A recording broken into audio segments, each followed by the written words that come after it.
Welcome to Reality of the Rose with your host, Natalie Sprink.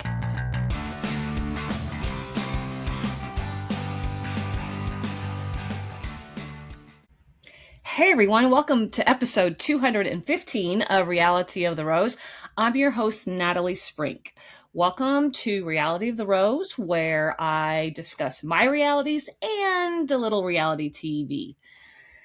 Well, I am, if you're watching, look terrible because I literally, and I'm not just using that word loosely, came in from shoveling snow. Yes, it is mid-March, and this is not out of the ordinary though for upper Wisconsin, northern Wisconsin to get snow. We've had snow a couple Easters, definitely, so it's not out of the ordinary. However, this kind of snow is kind of out of the ordinary, even for like in the middle of winter. So we had an official blizzard warning, and I think a blizzard is determined by snowfall amount, but also the wind, how high the winds get. And so that is what's making this a blizzard. And it is snowing a freaking lot. I am telling you, it is. So we're probably going to have to snow and plow, snow, shovel and plow several times during the day. It started in the middle of the night last night. And at about 9:30 this morning, Tim already went out and plowed the driveway. And it's now about 1:00, and it's definitely going to have to be done again. And if it keeps the snow up, it will definitely have to be done again after that, because if you don't, it would be too much for the plow to accommodate. Same thing with like our sidewalks. We'll have to shovel several times. And I am guessing that we have at least 18 inches so far. I'm really bad at guessing that, but also since it's so windy, it drifts a lot, so some places it's a lot deeper than that. So it's kind of hard to determine exactly how much is snowing, but it's not stopped snowing and it is wild. So this is definitely one of my realities for this week is the snowfall. They've been forecasting it all week, but gradually, little by little, they have increased the amounts. First, it was supposed to snow heavier sort of in mid-Wisconsin, like central Wisconsin, and then they sort of moved it up. I actually haven't really looked at a radar today yet, but it moved up. So they started us at like the 5 to 8 inches, and then they bumped us up to like 10 to 12. Then we had, I think the final blizzard warning last night was from 12 to 24, which is like a huge difference between 1 and 2 feet. On the news and on some of the radio forecasts or whatever you would hear, they would talk about the snow in an aspect of feet, not inches, which even up here they usually do inches. And this is just for impact, I'm sure, but on like the Apple Weather app, which I always feel like that's the most incorrect app, but on there, they had at one time 27 to 33 inches. And apparently this front is supposed to be going all the way like into tomorrow at noon. Actually, sorry. I'm going to pull up the radar and see what it's looking like. Ooh. Okay. So here is the Futurecast radar. It looks like it's just like hanging around and just twirling. So here you can see that's obviously where the blue little dot there. So south of us, it looks like it's raining, and it's really not that cold. That Futurecast goes to like 7:00 tonight. It's really not that cold outside. I mean, it's like right at freezing, which for here is not. That's probably normal temperatures. And it doesn't, and I'm freaking hot and that's not a hot flash. That is legit. I shoveled, and talk about a good workout, but I am burning up right now because it's not that cold. Even with the wind, I was sweating my ass off while I was shoveling. So it's not that cold. It's just freaking snowing. So yeah, we'll see how much we end up with. But it's kind of crazy. Yeah.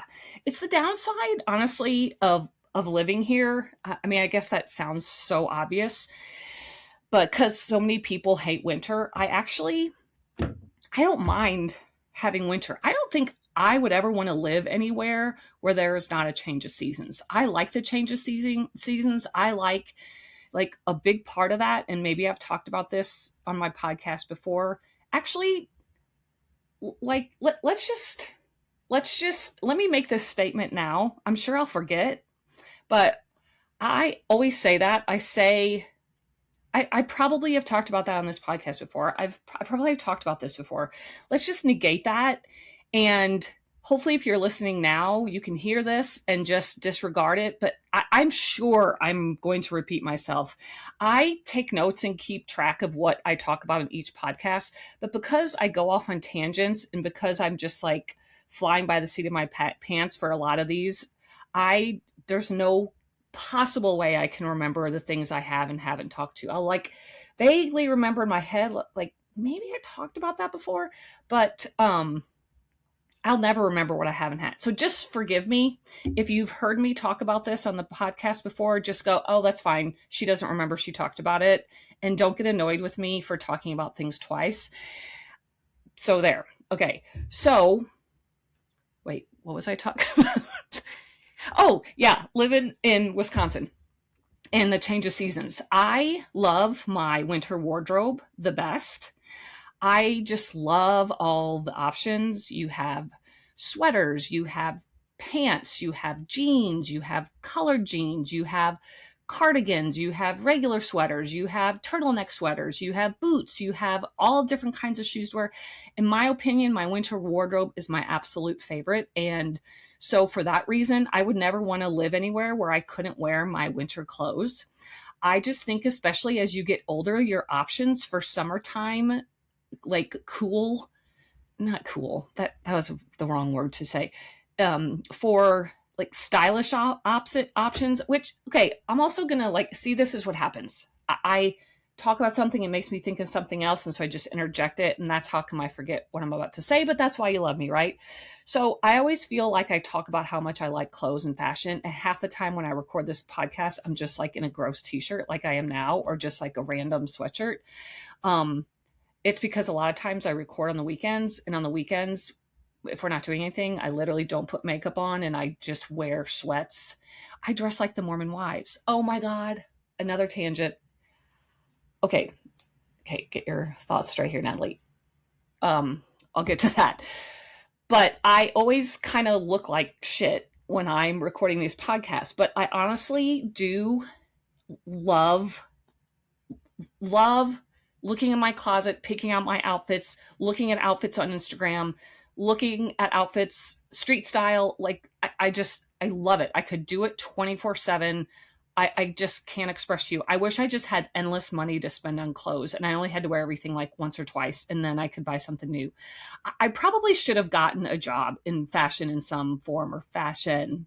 But in the summertime, for especially as you get older, the options are so much less because it feels like everything these days, at least the places I look, like where I shop, are, the little like kind of open front. I don't know what you call it, but like where it ties and little buttoned fronts and it's like exposes skin, or it's super low cut, or it's got cutouts, or it's crop, or I don't know. I also have broad shoulders.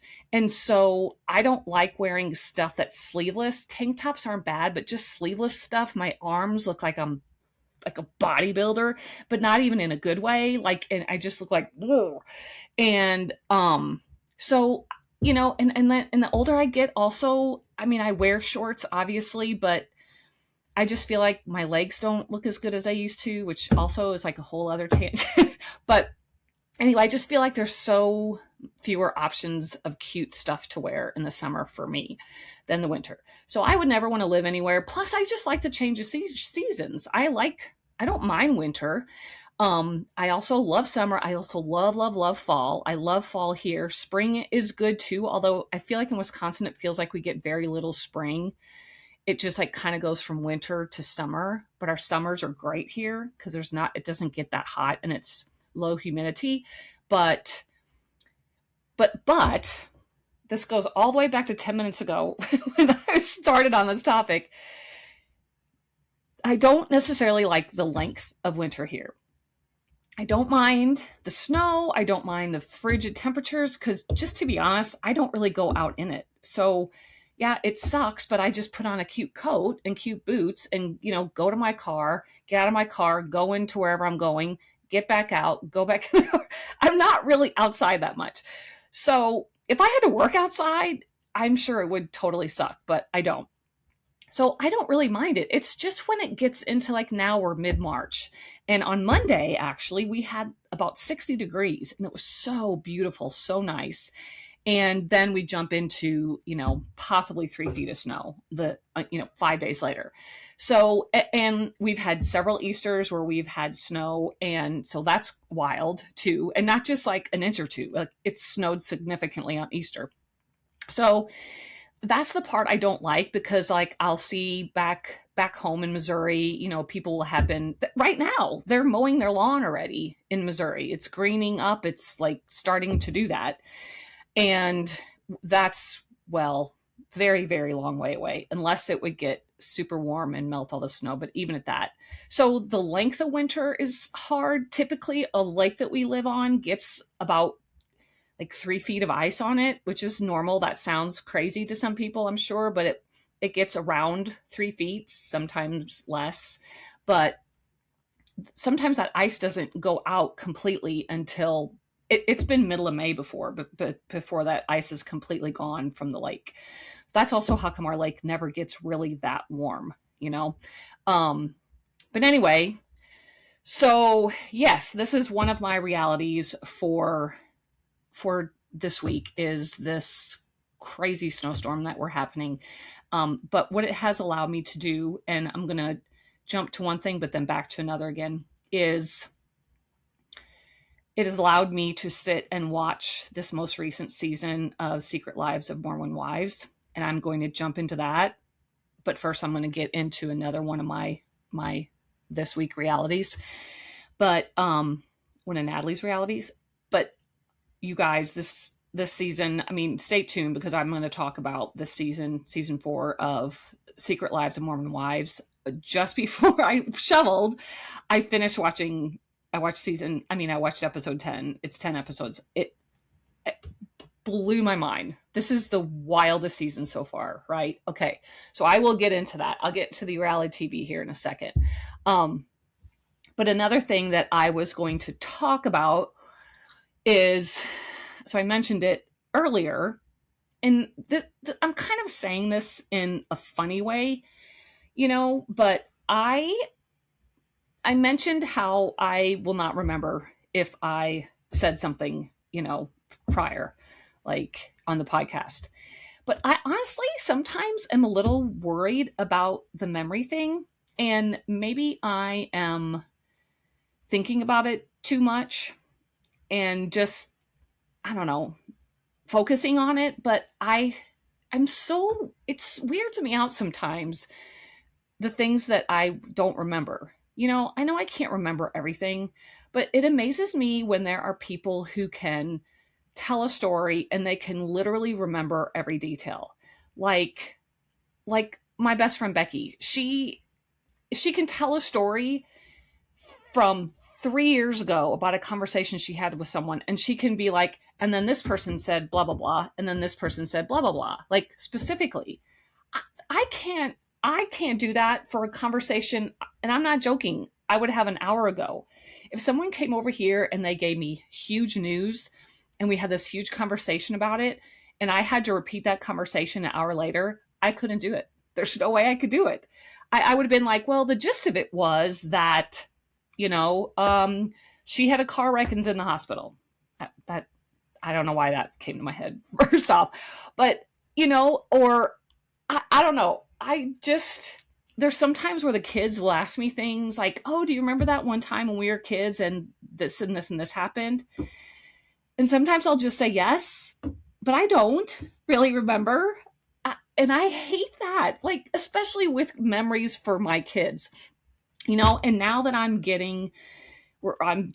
weeks away from having my first grandchild. I want to, well, I'm not gonna be that grandma. I don't need to be that grandma that when I was, a mom, first time mom, unless they want the advice, but I don't know. I could tell them anyway because I don't remember what I did. Like I think I remember both kids' first word. Allie's was backpack because, yeah, I know that sounds weird, but if you were in the era of Dora the Explorer, you know what backpack is. And she was wild about Dora the Explorer. So her first word was backpack, which, if you think about it, is really not that hard to say. Backpack. It's just as easy as mama. So backpack was her first word, and Tyler's first word was ball, which is kind of funny, but not really funny, but it's typical because he likes to play ball. I don't know. But so like I remember that, but things like I mean, like when I remember, I guess, when they each started walking, but there are some things that I just don't recall, like at what point they did them or didn't do, or if I don't know, like when they quit taking the bottle, and or when they exactly started solid food. Or I do remember when they both started walking. Did I just say that? Oh my God. See what I'm saying? Did I just say that? I don't. So my memory, it just I and my both of my grandpa on my dad's side and my grandma on my mom's side both had Alzheimer's, and so that worries me a little bit. And now neither of my parents show any signs of that yet, and they're both right at 80. But like it kind of just freaks me out. And I know sometimes I am guilty of, I feel like I have a short attention span, maybe, especially when talking about certain things. Because like I might be having a conversation with Tim about something with work. And that's the downside too of like working with your spouse, is because sometimes it feels like, you're never off. Like it's never like the switch for work never is off, especially with Tim, because like he lives and breathes his career and his company, which is great. And it's why he's so successful. But, sometimes I need to just not talk about it. And so he'll be talking about something with work, and I'll be going along with it and nodding, and I'm sorry, I hope he doesn't listen to this, acting like I'm listening, but I know I'm trying to, but my mind just like goes off and thinks about like, oh, let's see, I need to take that laundry out, and then, oh yeah, I was going to pay that bill, and then, oh shoot, tomorrow, you know what I mean? And so I'm acting like I'm listening and I'm really not. And then so to act interested later, I'll say like, hey, when are the guys going to put those logs together for blah blah blah? And he'll go, I literally just said that. It's like, oh, I'm sorry, I forgot. So then he's like worried that I have this horrible, he's like, I'm worried about you sometime. I just literally said that. But then I feel bad saying, well, I wasn't really listening to you because you were just going on and on. So maybe sometimes it's selective listening, because I will say that I shouldn't say this because here I do a podcast for like an hour and I expect you guys to just listen to me. But sometimes if someone's telling a really long story and it's like so detail oriented, I can't, like, I don't need to know all those details. I really don't. Like this week, one time, someone came to the office, like it was work related, and they were there. And I can be specific. I'm sure they don't listen to this podcast, but they said something, okay, that was work related. And just to be nice and to act like I'm interested, because I always like to, I be a good listener. Oh God, everyone's going to think now that I'm a terrible listener. And all my friends are going to be like, does she ever even listen to what I'm saying? And then I also have a bad memory. So they're probably like, oh, she doesn't remember that. Was she even listening to me? This is terrible. But, so he was like, said something, and I was like, oh, what is that? Well, to be honest, I didn't really care what he was talking about, what it was. I was trying to be polite. Look, that was a mistake, because this person like talks and talks and talks and talks and goes into details that I could care effing less about. And so this person went on and on and on and on about the question I asked, so it's my fault. But just on and on about it. And I was nodding and I was like pinching myself underneath my desk. Like, I am so busy because, again, it was a busy work week this week. And I didn't have time to listen to the story that I absolutely could care less about. So I couldn't repeat, obviously, anyway, couldn't repeat the story to you, but also because I absolutely was not listening and I was just waiting for the story to be over with because it meant nothing to me. It wasn't interesting. God, I'm such a bitch.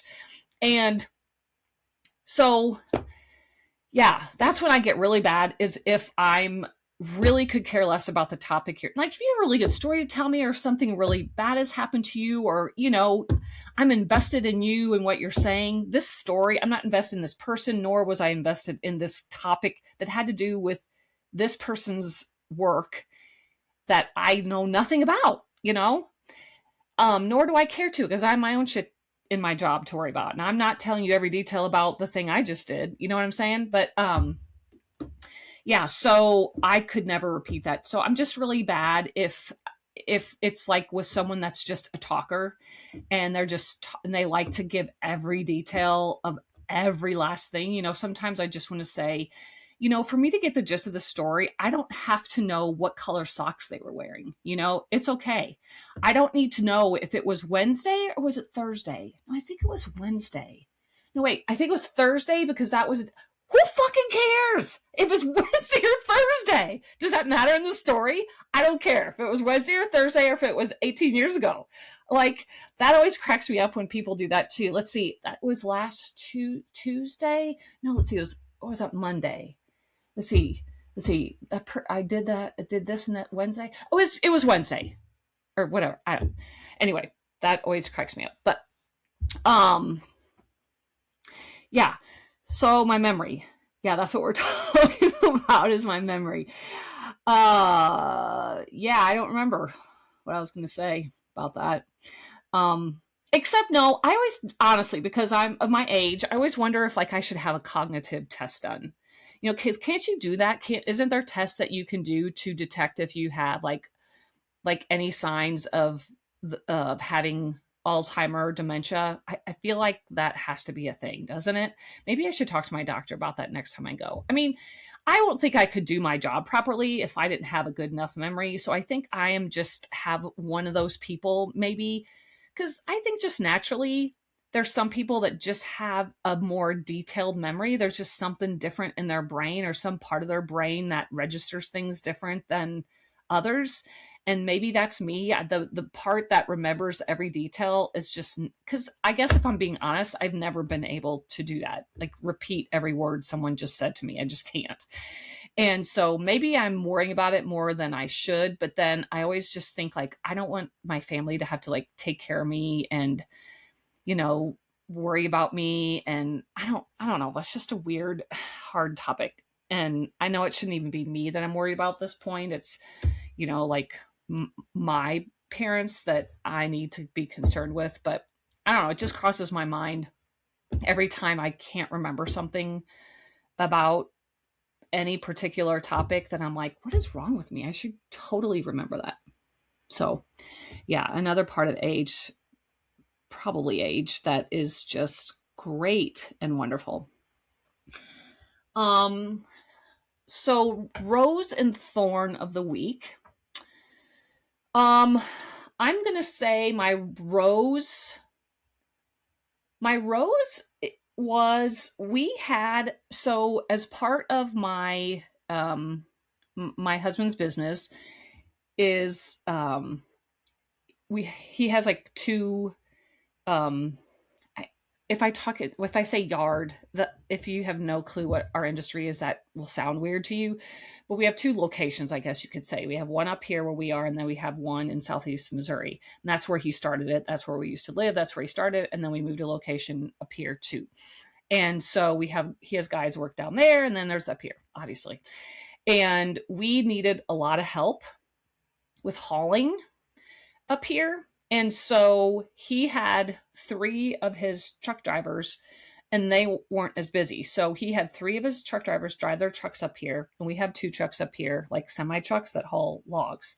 And he had them come up here. And so all week they hauled logs, and I won't go into details to why or what or where or anything like that. It doesn't matter. Was that Tuesday or Wednesday? Let's see. Was it Tuesday? Just kidding. So they did that all week.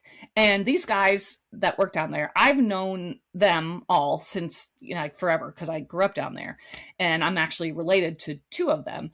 And but they're really, really good guys, and they're so much fun to be around. And they came up here, and it was really cool because then we had 5 trucks. All 5 trucks look exactly alike.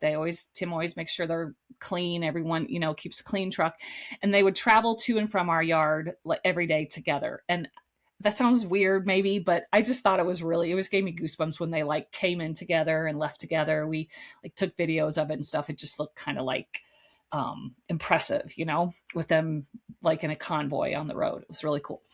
But every night, they would, they'd stay after once they got back, and we'd all like sit around, and I wouldn't every night, but I don't know, just having them here was a lot of fun. They're just a lot of fun to be around. They're a lot of fun to joke around with. And it just felt like in a really busy week, even though we were all busy, it was just kind of fun, and made it lighthearted, or I don't know, it just added a touch of something different maybe, to have them all up here. And, Tim, all 3 of them have been with Tim for a really, really long time. They've been there, all his employees in Missouri have been there with him obviously longer than in Wisconsin, because Wisconsin just started 6 years ago. But all his employees are like very long time employees. And so it's like family. It really is. It's like having just an extended family. And so it was really neat having them up here, and it was just fun. It just made it kind of a fun week to have that. Okay. My thorn of the week. I know I shouldn't do this to you guys, but actually my thorn of the week, I probably can't say yet because the information is not public yet. I just thought of that. So sorry. I'll tell you next episode. I'll make it my thorn for next week. Let's just say that my thorn is this blizzard. And I hate when people do that, but maybe it'll just make you tune in for next week to see what my thorn was. I just can't. I really was going to say it, but I probably can't say the information yet. So anyway, let's just say the thorn is outside my window now. I'm looking at it just coming down. So that is my thorn. All right. Let's get into some little reality TV. I'm just going to go ahead and jump right into Secret Lives of Mormon Wives, because you guys, it is a wild season. Now, if you don't want to know anything about this season at all, then just go ahead and stop here. I'm going to discuss a little Love is Blind reunion. All my chapters are typically listed in this podcast in my description. So if you want to go down to where it talks about me starting with Love is Blind, then you can do that. When I'm discussing Secret Lives here, I feel like I'm more just with a reality show like that, just because I'm talking about what's going to happen in the show, I feel like you don't really form your own opinions and get to the real heart of the topic or issue until you're watching it. So yeah, I'm going to give spoilers away about topics that are talked about and things that happen, and also how they relate to the Bachelorette coming up. So you'll definitely fully experience the awe of this season when you watch it yourself, but it was wild. So let's just get into it. So it's 10 episodes, okay? And let me just say up front, the first 8 episodes were very, very good. I mean, I was even saying after, the first 5 that this is, I think, the best season they've had so far. But episodes 9 and 10 are wild, I think. I think they are crazy. I admire these women so much, because if you want to say that reality TV is actual reality, or you want to watch reality TV that is really someone's reality, then you definitely need to watch Secret Lives of Mormon Wives, because I don't think this is the most raw and real, and you literally feel like you're watching through a window. Like there aren't cameras there, that you're actually watching their real life, because they don't filter. I mean, maybe they're dramatizing. I don't know. I just feel like they're not really actors or actresses, and we've learned that because that's been since season 1. But like, these things that they go through are so intense. They share such private things. It's like no holds bar. It's like nothing is off the record. It just is crazy. And I say I admire them because I don't know of any other reality TV show that seems like it gets as deep into the weeds as these girls do, and are as vulnerable. And I'm sorry, I don't mean to use that word, but it's the best word to use, that are as vulnerable as these women are. I even think that way because they just dress in sweats. Like, Taylor is never dressed up, hardly ever, unless they're going to an event. But she is always in a t-shirt and sweatpants and Crocs or flip-flops or whatever. Self-admittedly, on this show, on this season, she talks about how she never brushes her hair. They joke about her hair being a rat's nest. She rarely wears makeup. Even at events, she's rarely wearing makeup. And not just Taylor, though, all of them. I think some of the girls, like Jessie, typically always has makeup on, and but they're all always in loungewear. They're always like, their hair's all messed up. They have like what we all do on a Saturday, put your hair up in just like a twisty bun or something. And even just that part of it, because I think if nothing else, most of these reality shows at least have, like, when the women wake up in the morning, they're like in full makeup, and that's not true. Even on The Bachelor, well, of course, The Bachelor's like the least real of them, but I don't know. I just, it's like when they signed up for this, they signed up for it. I don't know. How do I say it? Like, they signed up for it being real. Like, we are going to expose our lives to the world.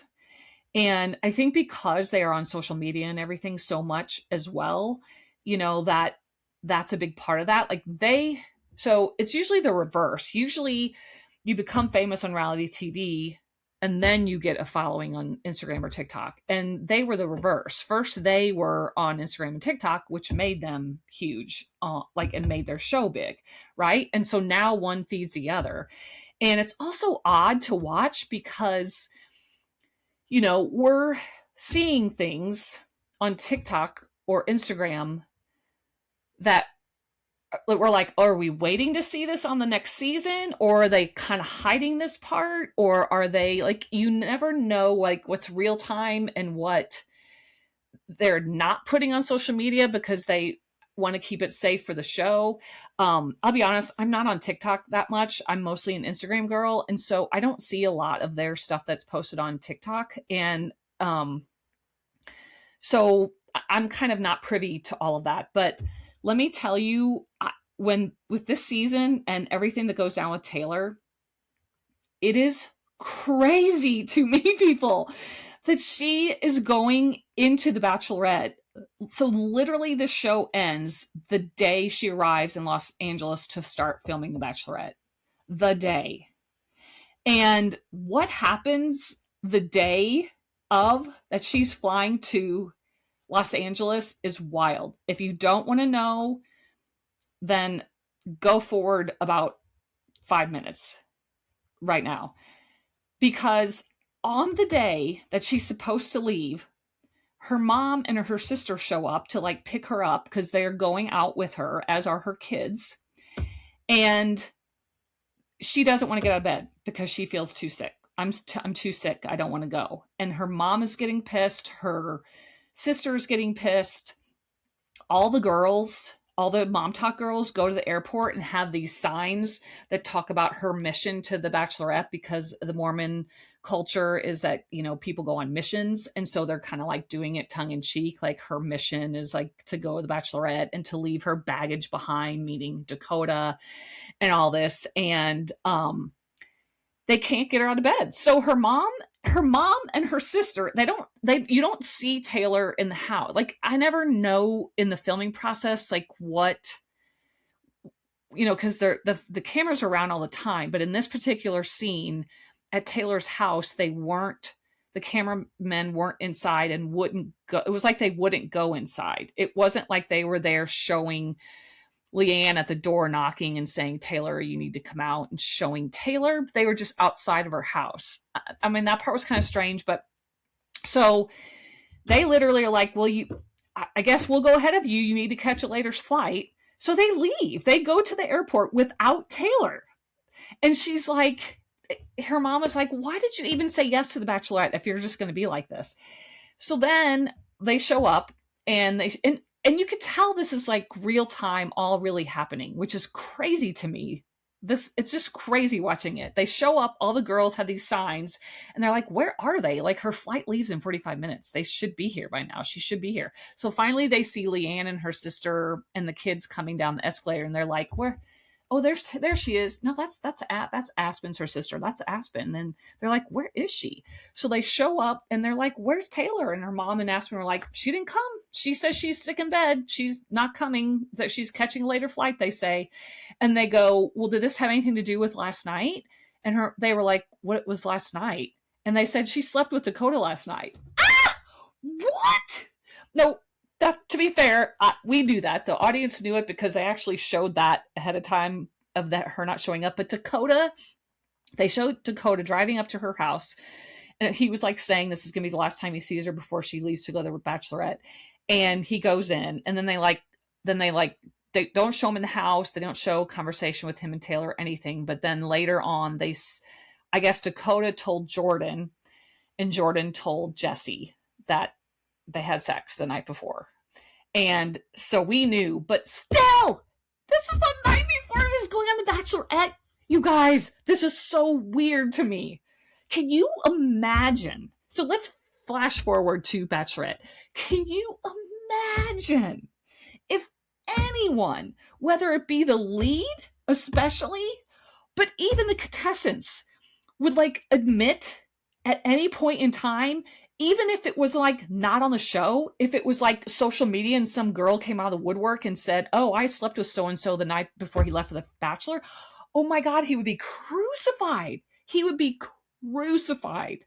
The fact that the Bachelor franchise in general, and I'm not saying that's right or wrong, I'm just saying that's a fact. If that were to happen in the past on The Bachelor, that would have been a whole storyline. And if it wasn't a storyline and it would have came out during the show, the person would have been, like I said, crucified online.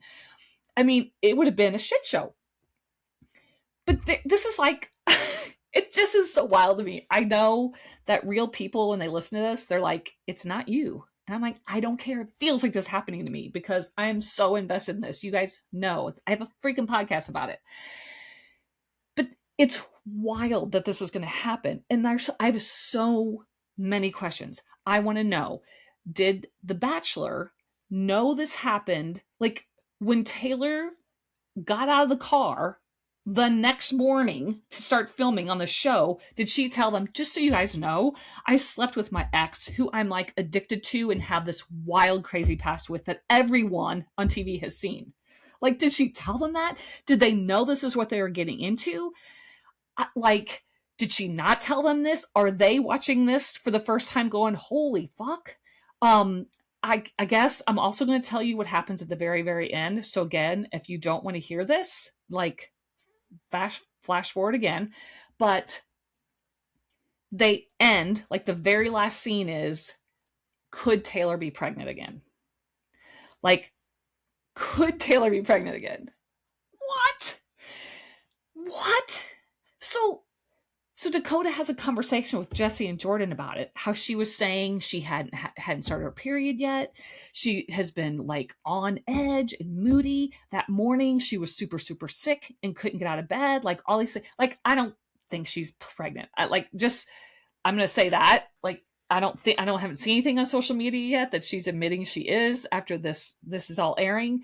So I'm sure she's not pregnant, but the fact that it was even a possibility that we could have a pregnant what would they let her still be? So sorry, the very very end is the producer in one of her interviews saying, so Taylor, is it true that you could be pregnant? And she was like that, she didn't answer, she just did like a facial expression. And I just don't have words. I was just like blown away that this is even a possible, like, so now I'm wondering, also another question. So the men watching this show now, like the men on her season, they're watching the season. So if she picked a guy, is this guy going, what the fuck? Are you serious? Like because like there, even if like she really does like fall for someone, and I don't know if they get engaged, I don't know what happens, but just say they do. And yeah, she can say, yeah, but that was then, and I fell in love with you while I was on the show, and blah, blah, blah, blah, blah. I still would be like, yeah, but I've also watched the last 4 seasons and have seen you guys' history. And the fact that the night before you slept with him? Oh my God. And this doesn't even, I'm not even addressing all the stuff that happens in the first 8 episodes yet. And so it's just wild. I mean, like from a viewer's point of view, like pretending these aren't real lives, from a viewer's point of view, I've never looked more forward to a season of any Bachelor show ever since this one. I mean, I guess that was the case before, just because she was going to be the Bachelorette, but now I can't, I'm just, also, so help me God, if The Bachelor, please do not be blind. Do not have edited The Bachelorette show to have been blind to everybody that is going to watch the show, have just watched the season, be blind to the fact that her past with Dakota is super toxic, is like a bad cycle over and over and over again. Please don't not address that on the show, because then you're just going to get the appearance of complete fakeness, of them wanting to just make Taylor be any other Bachelorette, of having her go through the motions and all of the trauma talks at the dinner, on the one-on-ones, and all of that. Like, they have to make this season totally different. They have to. They cannot go into this now that we have watched this season and not let Taylor be herself. Because not just what I've just described, but through this whole season, we also had Dakota having a relationship with this new girl, Shania, but Shania is friends with Miranda. It's like a whole thing. Like, I can't even, you just guys have to watch. So just take like my little explanations as just like a preview, because I would be talking for 5 hours. I mean, it's crazy. But anyway, he has a fling with Shania. Taylor was friends with Shania, not close friends, but they like confided in each other about a few things, and especially about men.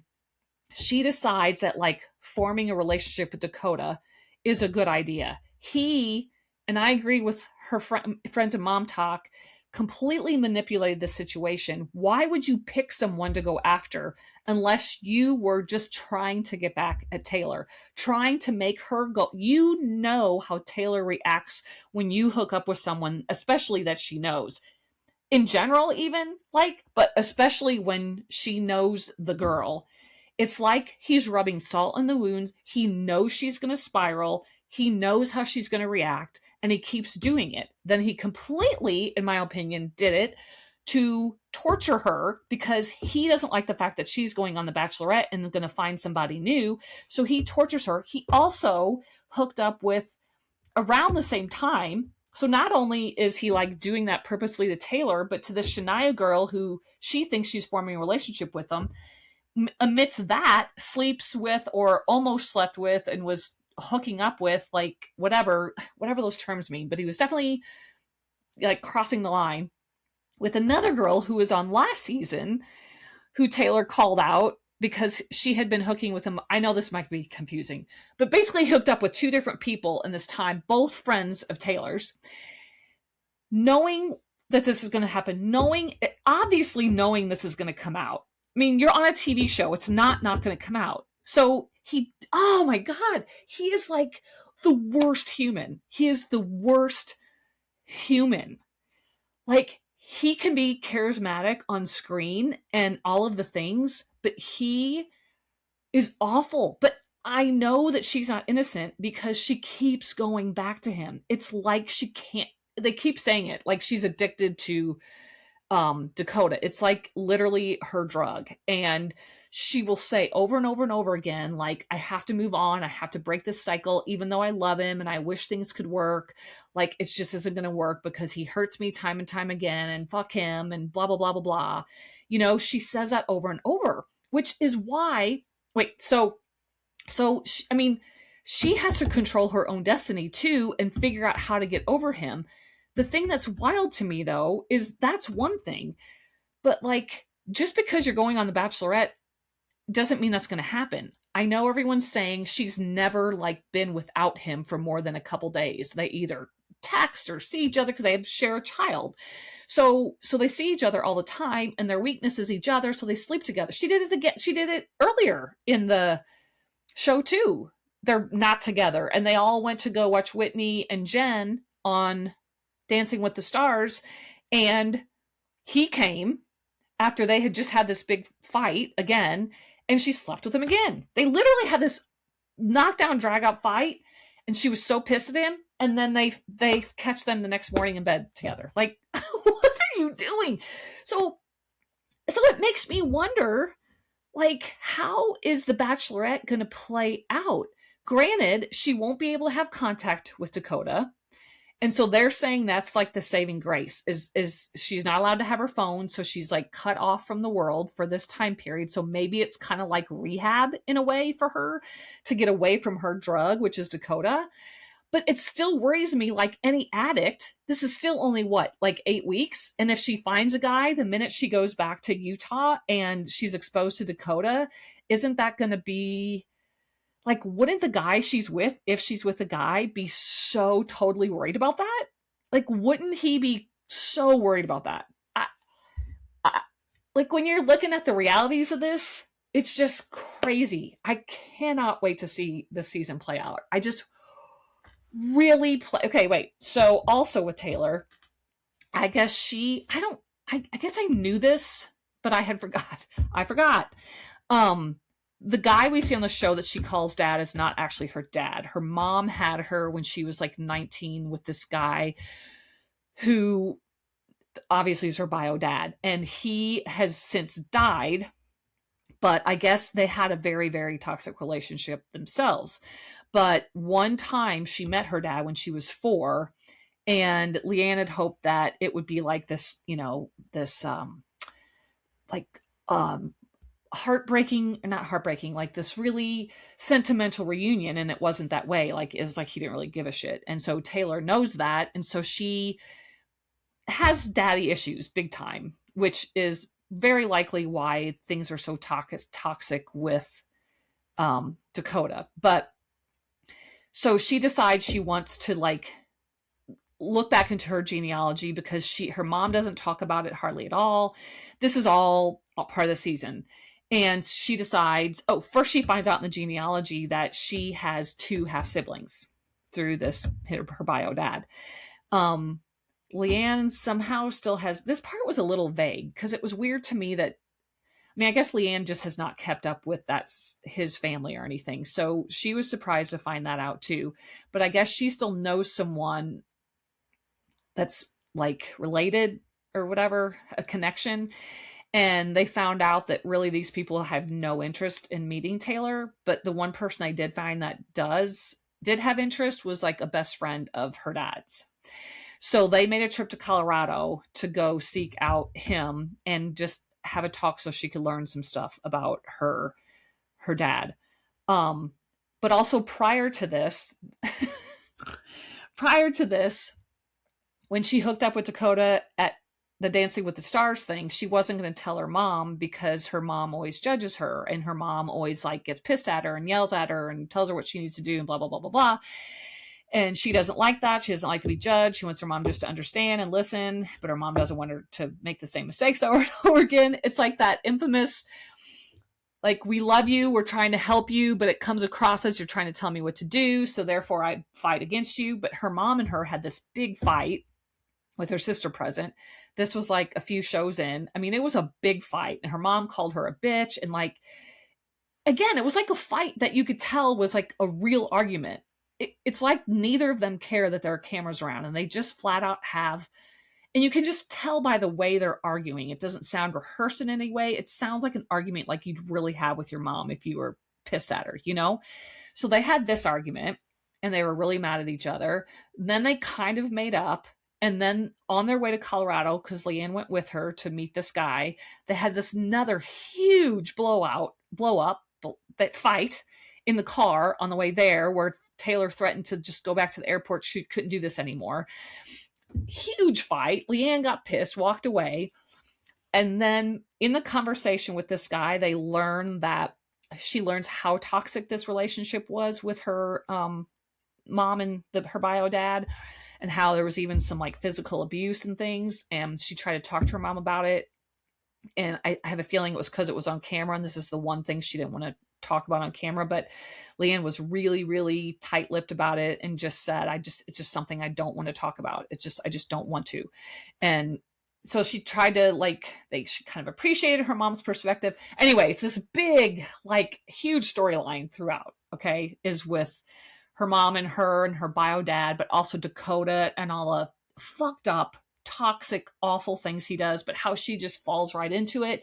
And she is so reactionary that when she reacts and hears about something, she is so freaking pissed. I mean, so mad. And she just like goes off. And again, she's self-admittedly, like, whenever she found out about Dakota and Shania, all the other girls knew, and they had known for a few days. So she was extremely pissed with how they didn't tell her, but later apologized to them for how she acted. So it's like she's very reactionary, but she can like take a step back and reflect and like own it. That's what I love about her. And I also love, like, she's one of these people, and she admitted that she just, like, she's so worried. They talked about the Bachelorette a lot, like a lot, and a lot about how she just doesn't like question, like even people questioning why she said yes because of how hung up she still is on Dakota and how affected she is by him. And also like how she feels like she doesn't deserve it. And there's so many other girls who, you know, would want to have this opportunity, and why does she deserve it? And she feels very undeserving of love, and like she's very real about that too. And it doesn't just feel like a tagline. I mean, you can tell she like is so opinionated, but she's so self-aware as well, is what I just love about her. But it's what I want to see in the show. I don't want to see them make her into a typical Bachelorette. I want to see Taylor as the Bachelorette. That's what I want to see, is her. Please, God, help them not make her into your typical Bachelorette. Please let this just be the Taylor Frankie Paul Bachelorette, and do away with all of your guidelines and rules and pre-positioned, that's not the word, but like the way you do it all the time. It is such a calculated show. This has to happen, then this has to happen, that can't be with her, because she is not that way. And if nothing else, this season, honestly, I think, even in my opinion, even more than the swinging season, which was the first season, even more than that, she is so raw. Whew. Okay. So That's just about Taylor. Every other girl has a storyline as well. Another storyline that is just fascinating to me is the one between Whitney and Jen and them at Dancing with the Stars. And they cover that. So they show Jen and Whitney and, in Los Angeles all the time training for Dancing with the Stars. And you first feel like they're okay, but then as the season goes on, shit hits the fan with those two too in the last 2 episodes. I mean, hits the fan. Like they have this knockdown, drag out fight as well. And I'm just telling you my perspective, and I'm sure this will come from both ways. And I really, the last 2 seasons, and if she's manipulating us to feel this way about her, then I guess I'm just falling into it. But I really am totally pro Whitney on this one. Like through this whole argument she had with Jen, well, okay, first, a lot goes down. Like, I can't remember. I think that was episode 10 or started maybe in 9.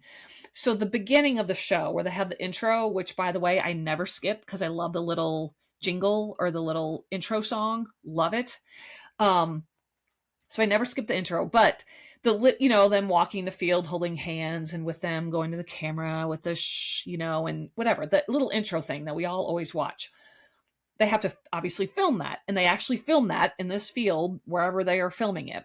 And so it's the day of that filming. So they're in, and like some are going out and doing their specific like one-on-one shots, and then they do them together. And they don't show really a lot of that filming part, a little bit, but mostly of them in the house that they're all like getting ready for, and where production is, and makeup and hair people and all that. But a lot goes down during that day while they're there. I can't believe it. That is right after couple days after Taylor's like leaving for the Bachelorette, I guess 2 days later or something like that. And also it just had happened with her finding out about Shania and Dakota. But also it's when Whitney is like, they're acting like they kind of get along, and Whitney tells Jen on camera that she got Roxy Hart in Chicago. And Jen is like, yeah, I heard that. She's like, wait, you already knew? And so that triggers an argument with them, because she's like, why, if you knew, why wouldn't you immediately text me and be like, oh my God, I just heard you got right, And she didn't. And I personally agree with that. And so Jen starts going off about how, they didn't really say much in that moment, but then they went back to it when they were both like in the makeup chair. So a lot of the other girls were present. So they're getting their makeup done, and they start having an argument about this. And Jen starts saying just like that Whitney has not been a good friend. And again, I can't remember the conversation exactly, but Whitney gets really, really upset at what she says. So for me, Jen's main argument is because she was still friends with Demi, and Demi had been so mean to Jen. And I don't exactly remember what happened there, to be honest. Shocking. But in my opinion, Whitney had a great point. And basically she said that, 2 things can be true at the same time. I can be friends with you and still get along with someone else as well, even if they hurt you, like I'm friends with both. So how, which that's a whole nother story is Demi, but Demi had a side too. So like, I agreed with that. Like, you can't make me not be friends with someone else just because you don't like them. Like, I don't think that's necessarily fair, because they didn't do anything to you. You know what I mean? I mean, I get where you want that to happen, but I don't know that that's a fair thing to ask. And so anyway, that's a whole big thing that goes down and is fascinating to me, just because, I watch Dancing with the Stars, and you're watching it on the surface, but then you're wondering what's going on in the background. But then the thing is Whitney apologized to Jen in a voice note for yelling at her, and asked to meet up with her. But instead of Jen showing up, Zach shows up and is like really not being nice to her at all. And I thought that was very cowardly on Jen's part, first of all. And they are just telling her that her apology wasn't authentic and genuine. Like, how can you just tell me that? I don't know. I did not like that at all. So I was definitely, my perspective, I was Team Whitney in this season. Then we had Also happened in episode 9 more than any other episode is that Michaela and Jace, they didn't really talk about it a ton. I mean, they talk about it some in like the first 8 episodes, but if you watch social media, you know already that Michaela and Jace have separated. But we actually learned that on the show. So I'm assuming that they've been separated this whole time. They just couldn't announce it because it was going to come out on the show. So that happens on the show. So we see them separate, but we see how hard it is for both of them. And that's another thing that I just think is such a personal issue, but that I admire them so much for just putting out there because of other people like going through this kind of thing. But because of her past abuse, she just doesn't want to have sex, and they're never intimate because she just relates it to that abuse. And like, both of them, my heart breaks for both of them because Jace seems like the sweetest guy. And she says, like, in every other way, they're like best friends and get along so well. He is such a good dad, like such a good dad, you could see. Also, Connor is like an amazing, all the men seem like amazing fathers and very supportive, except for fucking Jordan, but seem very, very supportive of their wives and their careers. Like Connor and Zach too, with how much they're taking care of the kids and everything. And they have a lot of kids between them. Anyway, so, they separate, but you see how hard it is for both of them to make the decision and like, but where they both stand on it, and how Jace just feels like he's not loved, but he cries, and it's just like heart-wrenching. It's truly is heart-wrenching. So we see that. Jesse and Jordan's journey, that was kind of the primary topic of last season. They don't really address that. We start off in the first and second episode, I guess all the guys went on to that After the Villa or whatever the hell that show is, where this whole thing with Marciano happened last season. Apparently Dad Talk was invited to that. So they all went to that, and they were on like whatever season that was of that. And in my opinion, they spent a little too much on like Dad Talk, because I completely agree that they're riding their wives' coattails, but whatever. Oh, that was another time that Dakota slept with someone while he was at that Dad Talk Villa thing. And Taylor found out about that and fucking had a crash out. I mean, like, she crashed out about him so often on the season. It's so crazy. But anyway, so they had that. That was a whole time. I almost forgot about that. And that was just like episodes 1 and 2.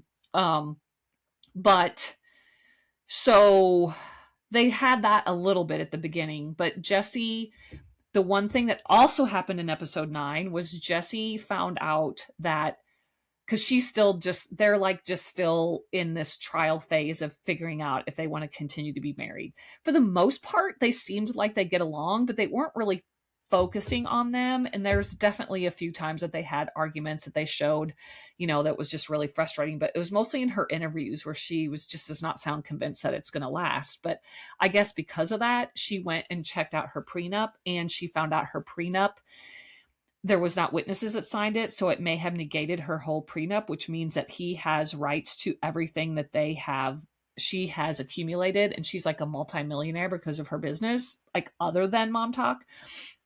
And that she was going to, because her and her dad both made a comment like, he might be a hard guy to be married to, but he'd even be harder to divorce because of how like manipulative and calculated he would be in trying to like get back at her because of the divorce, So she's worried he might get half of what she has built on her own. And so that was like this other topic that goes on.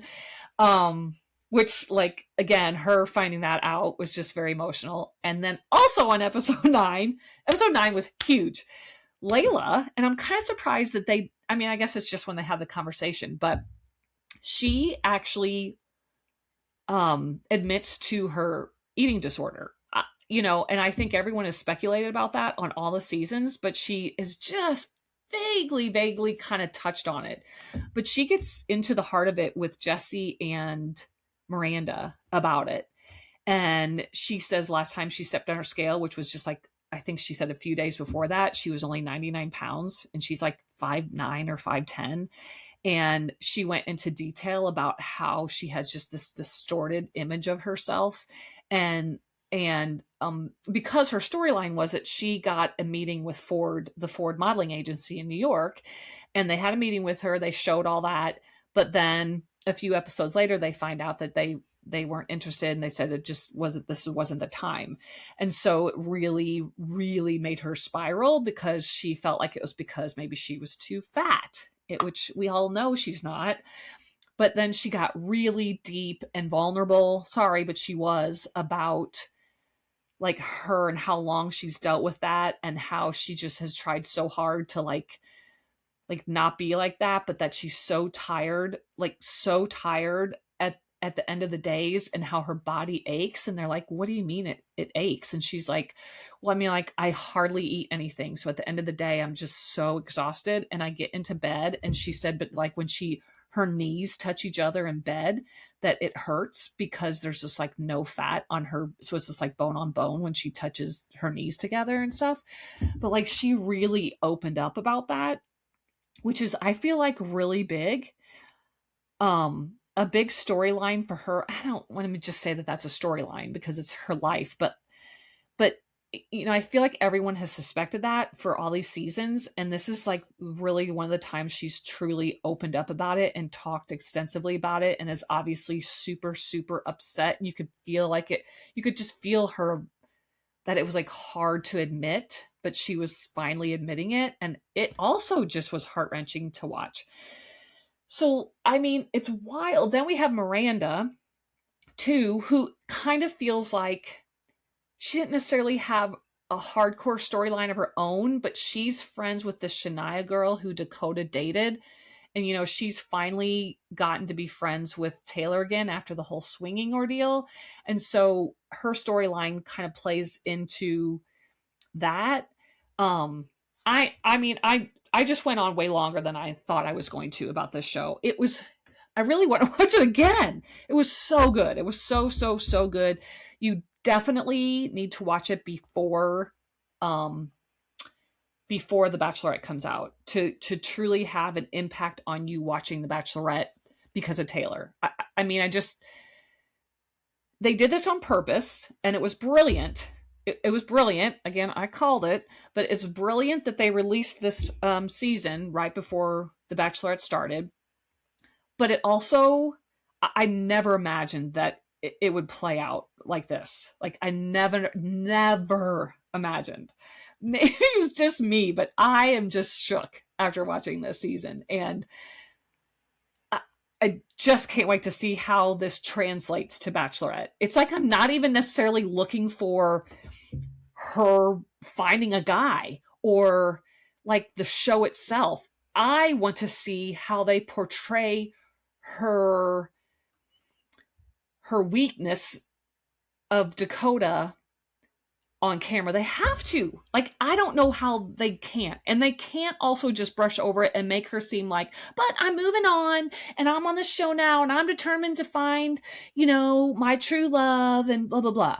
They can't. I will be so disappointed if they just blow over it and make it seem like just because she's going to be on The Bachelorette, that this history of years with Dakota is just like no big deal.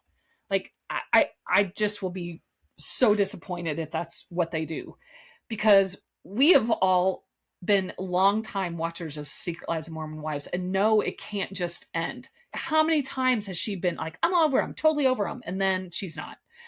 I don't know. It's so wild, but you get the gist of what I'm saying. Okay. God, I can't even, they can make this a 2-hour podcast, but Love is Blind, reunion. I will just go over real quick because I'm over an hour now. It was good. It really was good. There's definitely parts of Love is Blind reunion that is so good, and they, dirt really comes out and all that. But then there's also like the really fake scripted parts. Like when we had AD and that other girl going around and interviewing like people in the audience, I hated that part. I thought that was so, so forced and so fake and awkward. Ugh, I did not like that at all. And even when you could tell they were showing the audience, and then they were all Love is Blind people, but they would show the audience and you could tell they were like making people be like, oh yeah, have this reaction as to what he said. And they'd show a face like, like there was such a aggressive reaction, facial expression. And I felt like that was very, very faked, because you can easily put those expressions, like you can easily have them having that expression about one thing, but then put that expression in at a different place for where it was not meant to be. You know what I'm saying? So that's why it comes across as so fake to me. It was like they just went around and were like, okay, give me a shocked reaction. Okay, now you give me a happy clapping reaction. Okay, you give me a pissed off reaction. And then they can just put those in where that's what I felt like it was. I don't like that when it's overly, like over dramatic. I don't like that at all. So they did that too much. I guess the real things were Chris, how much we hate Chris and how much of a dick he was to Jessica, and how, he took accountability, but not aggressively. But how Jessica found somebody else that was on the season. I can't remember his name, but they seem really, really happy. So that was cool. I also thought Alex came across horribly because he acted exactly like he did on the season, where he was super condescending, and even to Vanessa Lachey, who was like asking him the questions, and she would say, I forget, she would say, I don't remember what it was, but something like, do you not feel that at this point in time this was the wrong thing to say? Just let's say that's what she said. And he was like, what? Oh, what do you mean? I don't know. I don't think it was. What do you mean? Just real, ugh. I hate, it was like he can't be wrong and he can't not know anything. Like he has to have an answer for everything, even if it sounds ridiculous. And it just, she even said, I'm just trying to have a normal conversation with you. It's like, he's so combative, he actually was on the Vile Files. Ooh, how shocking. I'm talking about that again. Oh, that's another one. He was on the Vile Files, and I have to say that his interview with them, he did redeem himself some. He actually answered questions that Nick had where he didn't like get defensive or act like he had to know everything, and actually admitted, he goes, I just have done some work on myself, and like I get that I don't always I can not know some answers. Sometimes it's okay for me just to be like, I don't know, or yeah, you have a point, which is what we were wanting to hear from him all season. And he basically admitted too that he had no intentions of marrying Ashley ever, that's how come he came to the wedding in like a coat that was 2 sizes too big, and like had shit in his beard and was not shaven, that he wants to save that for the woman he marries. When he told it, I guess I kind of got it, but it seemed like, really, that's what you're saving for your wife, not just you? I don't know. Then that whole thing with Devontae and going to the concert with Brie and Ashley and Priyanka. Like, I honestly got both sides. I get where it's weird that those girls wouldn't have went to Brianna and said something, but no, Brittany, sorry, went to Brittany to say something, but I also don't think it was a big deal that it's not like he went to hook up with them. Even whenever Priyanka was like, he's not staying at my Airbnb. Personally, if he's just a friend and it's 3 girls and this guy, like, I don't really, isn't it fine to have a guy friend it's not that he doesn't just sleep in the same bed with you. Why is it so bad to have him? I don't know. I thought that was a little over exaggerated, that she was like, oh my God, no, he could not sleep in the Airbnb with us. I didn't think that was that weird if he would have, because it was clearly as friends. I don't know. It would be one thing if he kind of had a thing for one of them and did all along. Then that would have been a big deal, but it wasn't. So I felt like it was a little bit of a blown up storyline for the reunion, but I guess they had to have something. Amber is on Vile Files, and so her and Jordan also, as we kind of suspected, have not stayed married, and they are like not together anymore, but they both literally had different sides of their story as to why they broke up.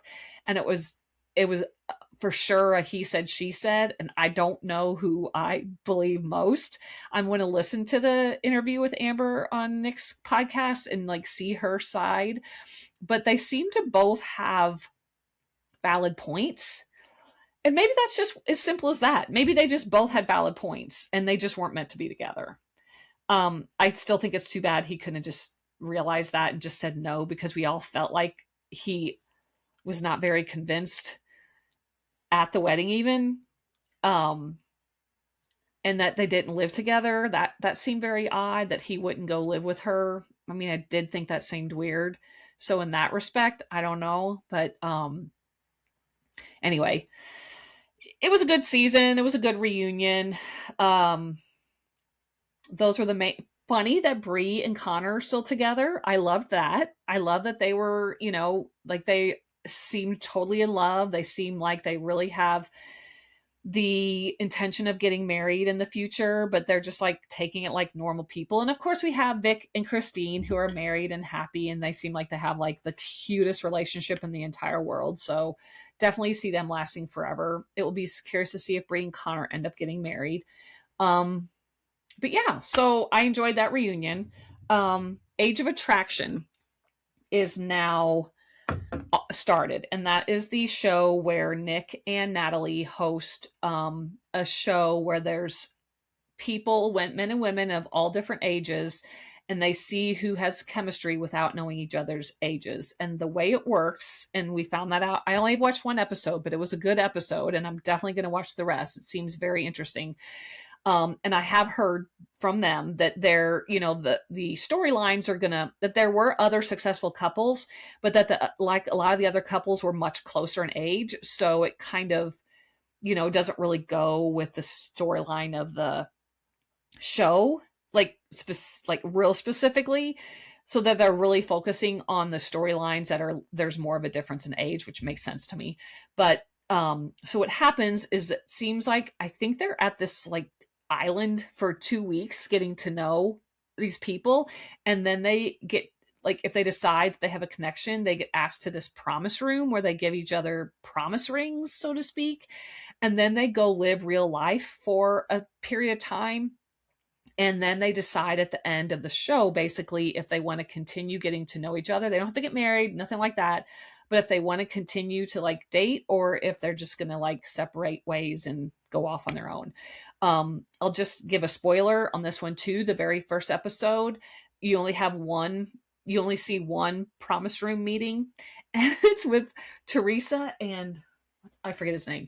She is 54. She's 54 and he's 27, which is wild.